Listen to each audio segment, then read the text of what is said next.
In modern discussions regarding the death of the battleship, it's often said that before World War II, battleships were obsolete because of the development of more modern and powerful aircraft, along with the implementation of aircraft carriers by the world's leading navies.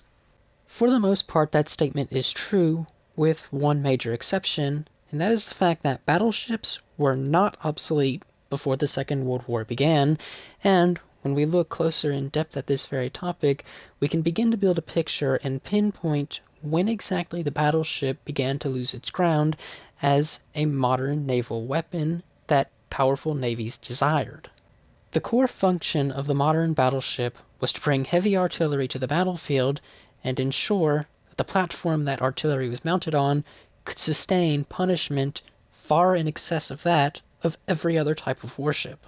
When we say the purpose of the battleship was to sustain excessive damage, most people instantly draw the conclusion that this is in relation to armor.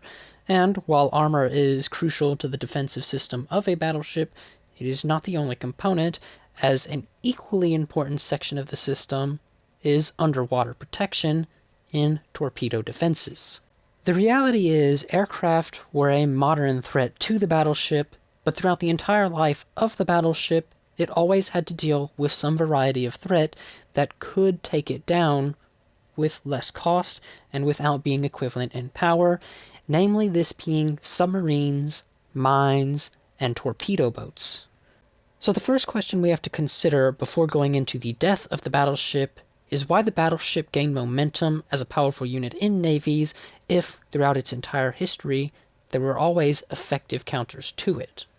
There are two main reasons behind the continued development of the battleship.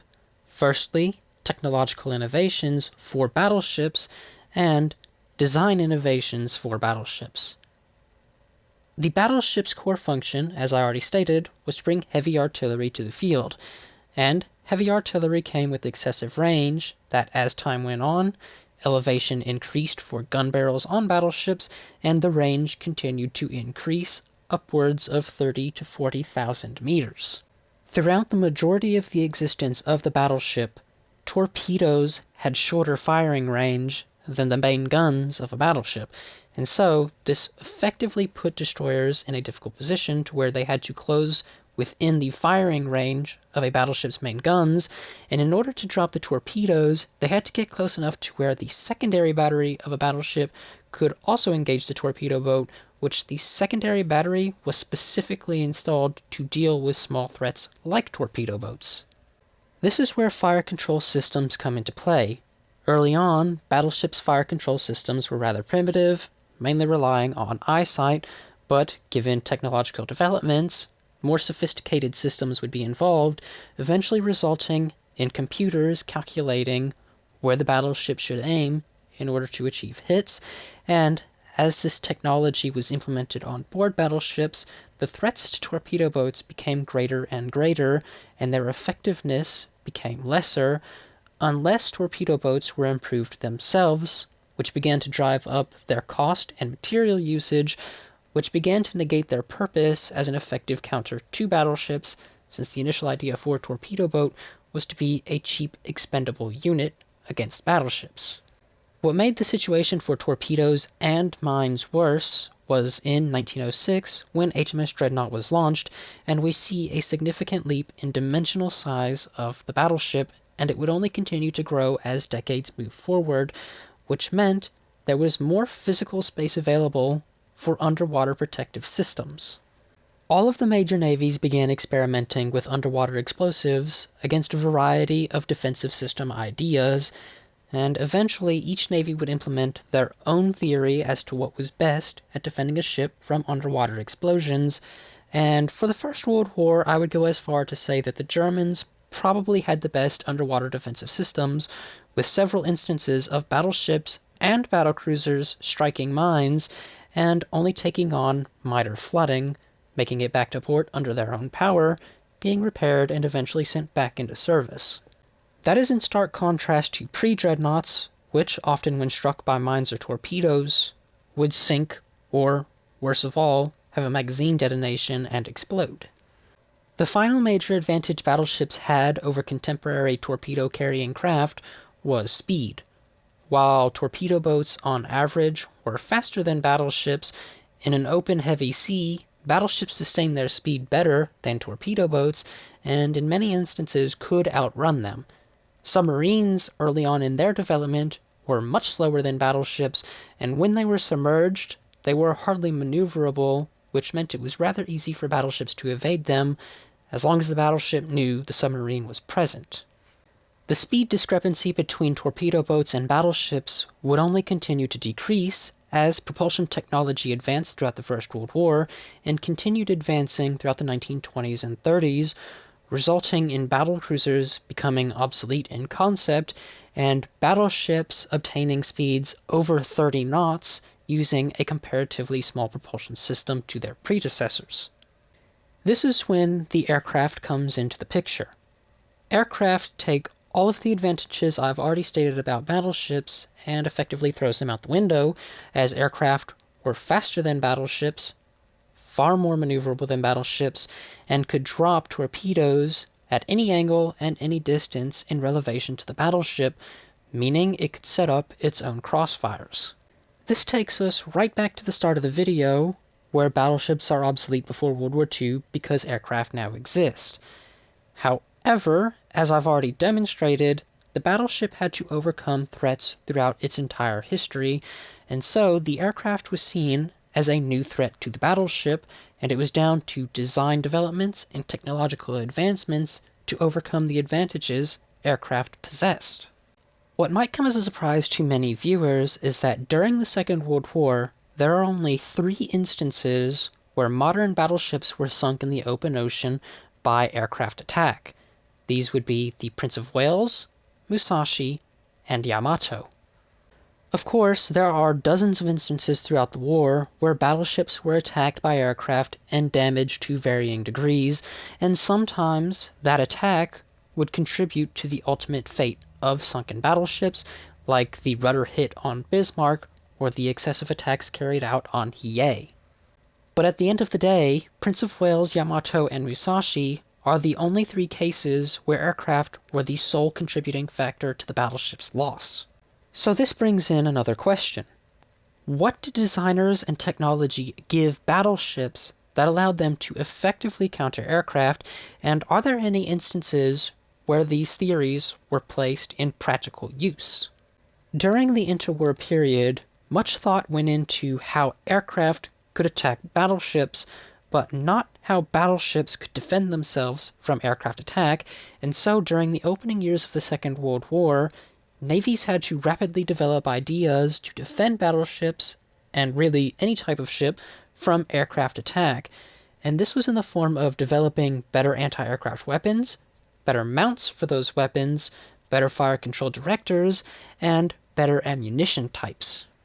Unfortunately for this segment of the video, Germany and Italy are going to be excluded because those 2 nations did not make any major advancements in those 4 categories in defending their surface fleet against modern aircraft attack, and a multitude of ships were severely damaged or lost as a result of aerial attack, without those 2 nations shooting planes down in return. Unsurprisingly, the forerunners in this category are going to be the United States and United Kingdom, followed by the intermediate advancements made by the Imperial Japanese Navy. The idea behind anti-aircraft development between the United States and United Kingdom largely mirrored each other, and as a result, the implementation of anti-aircraft defenses were very similar and in many instances identical between the 2 nations. At the start of the war, it became recognized that effective short-range anti-aircraft weapons were needed to supplement long- and medium-range weapons.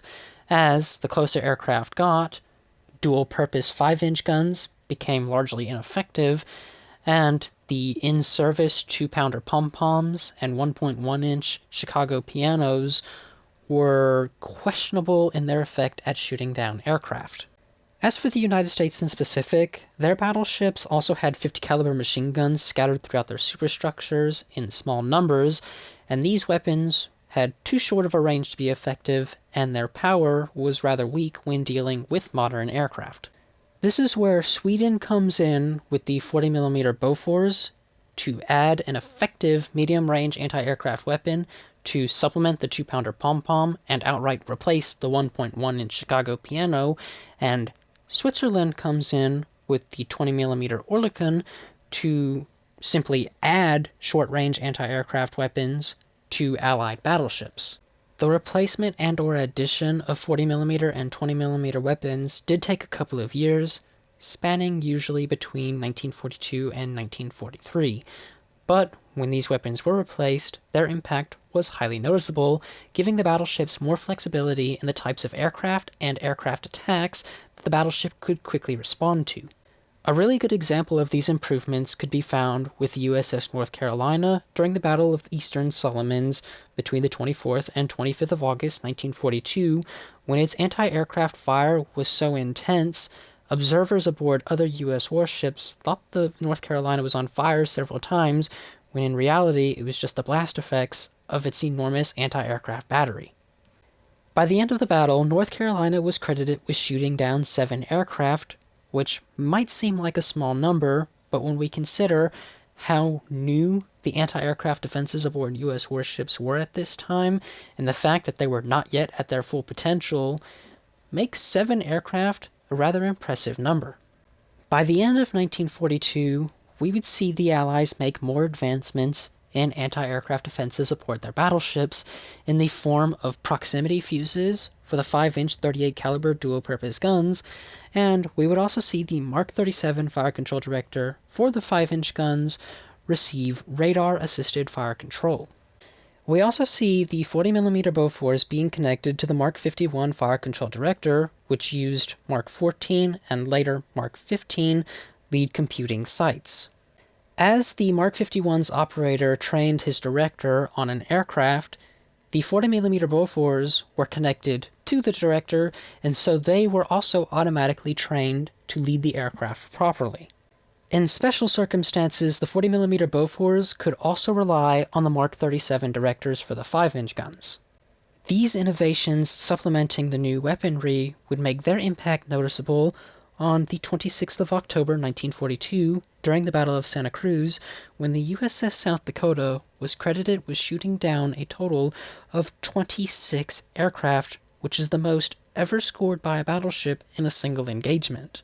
To put this in perspective, in order for a pilot to be considered an ace during the Second World War, they needed to score at least 5 aerial kills. South Dakota outdid that by 5 times in a single day. We would continue to see this pattern of aircraft being shot down regularly by U.S. anti-aircraft fire from battleships throughout the remainder of the Second World War, with the final example I'm going to give being done on the 14th of May 1945, when 5 suicide planes attacked a formation of U.S. ships that included the USS Alabama.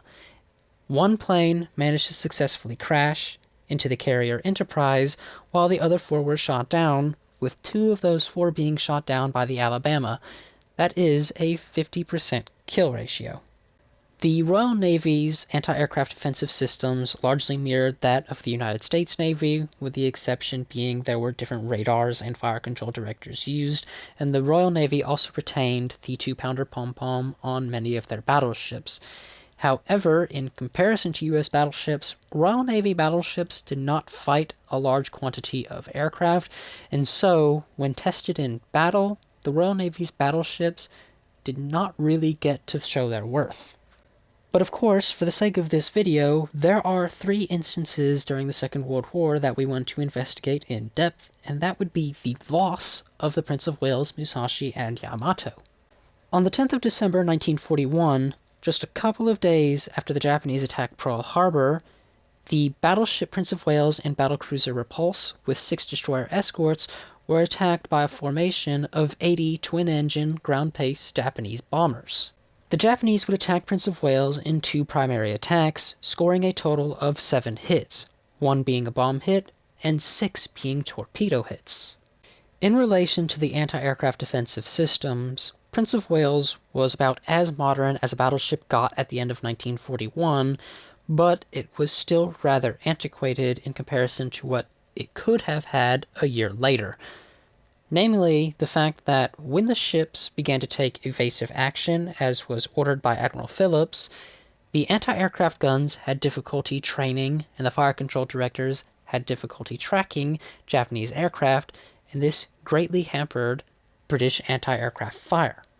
Even when we consider the difficulties that the British ships were having with the maneuvering of the ships, they still managed to put up a healthy barrage of anti-aircraft fire, which deterred several attacks by severely damaging aircraft, and they managed to shoot down a total of 4 aircraft, which, given the circumstances, was acceptable. This is when the concept of flak aboard ships was put to the serious test. The idea behind flak was to deter enemy aircraft from an attack by placing up a hefty barrage of anti-aircraft fire, i.e. throw as much shit into the air and hope you hit something. However, pilots were being trained to fly through flak barrages because they knew the chances of them actually being hit were minor, and the chance of a severe hit being scored was even less. And so, it became noticeable at the very start of the war that in order to adequately defend a battleship from aerial attack, they had to be capable of reliably shooting down aircraft. When we look at the flooding of Prince of Wales over the course of the battle, it sustained the torpedo hits rather comfortably, and its torpedo protection system did its job properly.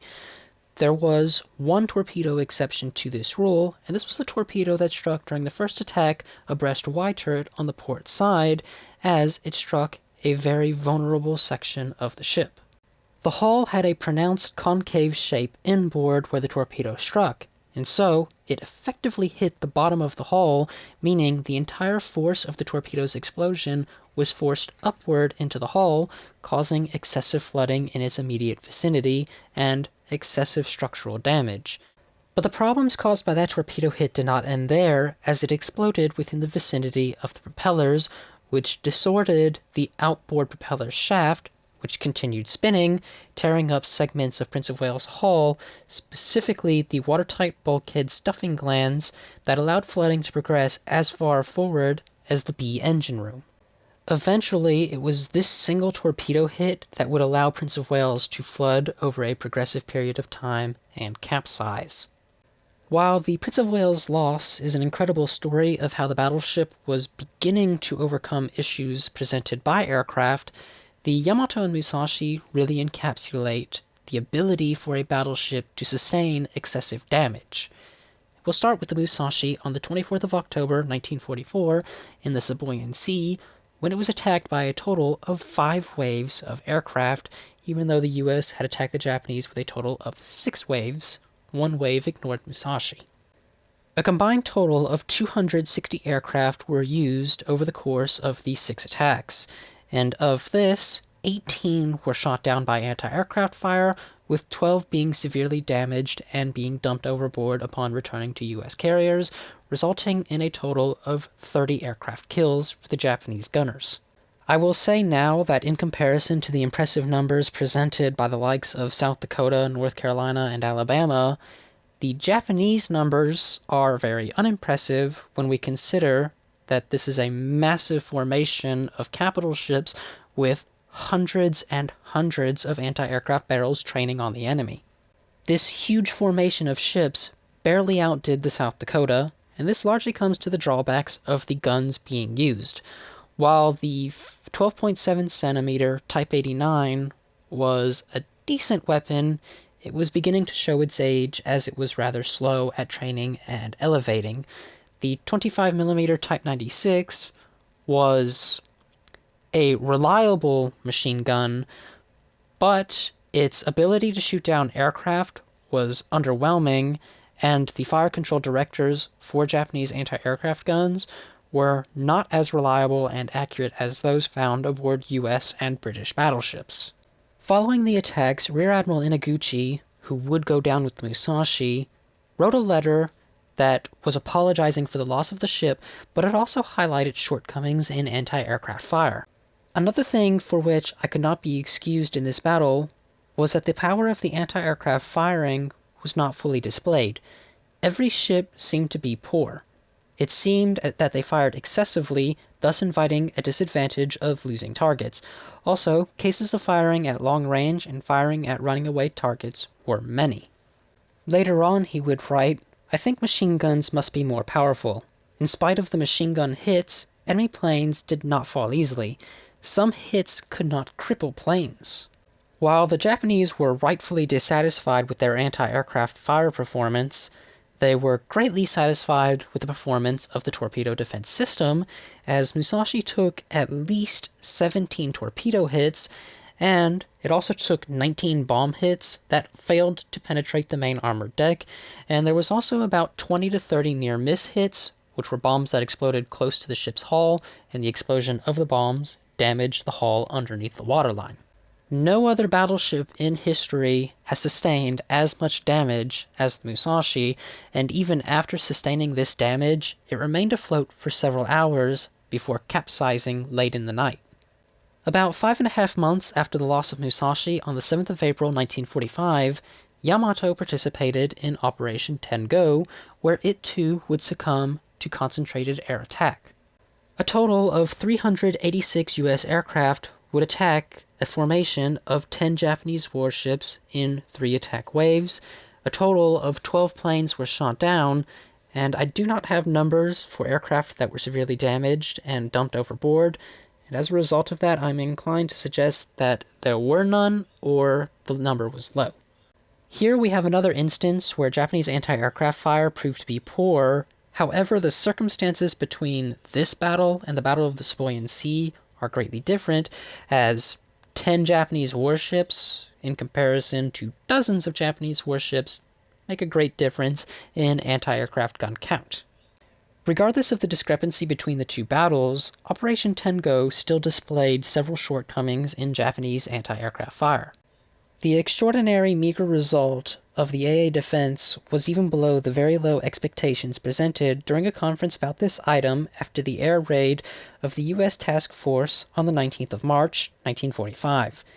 Outdated fire control systems and ammunition and insufficient power of the close-range AA machine guns, besides of mechanical defects, hampered the efficiency of Japanese AA defenses through the Pacific War. We also have another physical example of battleships in the Second World War sustaining excessive punishment from concentrated air attack, as Yamato took at least 11 torpedo hits, most of them being concentrated on the port side to force the ship to capsize. Again, the results of having modern defensive systems on such a large platform were obvious. With all of the information being presented, we now have to answer the question the video is about. Why did the aircraft cause the downfall of the battleship if battleships were being developed to effectively counter aircraft? And it does not come down to the existence of aircraft, but the weapons aircraft could use in the form of guided weaponry.